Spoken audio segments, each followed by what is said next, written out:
باری هم برای نمازهای قضایی فکر نکردی، غم نخوردی، آب دیده نکردی.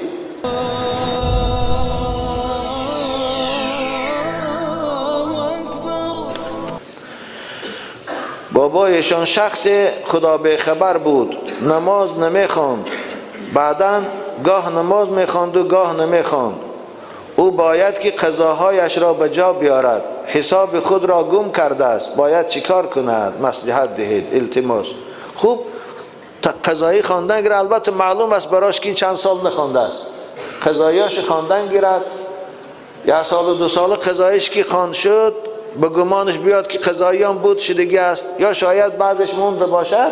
این صورت باقی مانده قضایی هایی که شبهه دار است که آیا بود شده است یا نه، اونها را هر 4 رکعت به سوره خواند. نمازهای 4 رکعتی فرضه هر 4 به سوره خواند. اما شام و ویتر چه خیلی کس هم که خواند. دیگه قضایی هر قدر که خواند و گمان، البته قضایی این حسابش گم شدن ندارد. شما 10 سال نماز نخوانده یا 15 سال نماز خودش معلوم استین، چین قوت تان خوانید، چند قدرش که موند و فرصت تان نرسید، کسل شدید یا که وفات کردید، خداوند او را غفور و رحیم می بخشد. وقتی که شما در فکر قضایی خواندن بودید و فقط فرصت نیافتید تمامش کنه، خداوند او را می بخشد. لیکن خدا نماز خوان شده و قضایی ها را پروا نکرده، به یاد و تم نرسید، باری هم برای نمازهای قضایی فکر نکردی، غم نخوردی، آب دیده نکردی.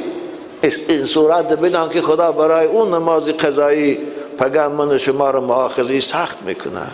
از این سبب بچهای عزیز، از چند سالگیتان لااقل از 15 سالگی بالاتان حساب کنه، قضاییش اگر مونده باشد خواندن گیرتان فایده میکنه، ضرر نمیکنه. زیرا که رسول اکرم گفتن روشنایی چشم من نماز است. اگر قضایی هم نشده باشد، قضاییاتان تمام شده باشه، او حساب نفل ده میگذارد، نفل برای شما فایده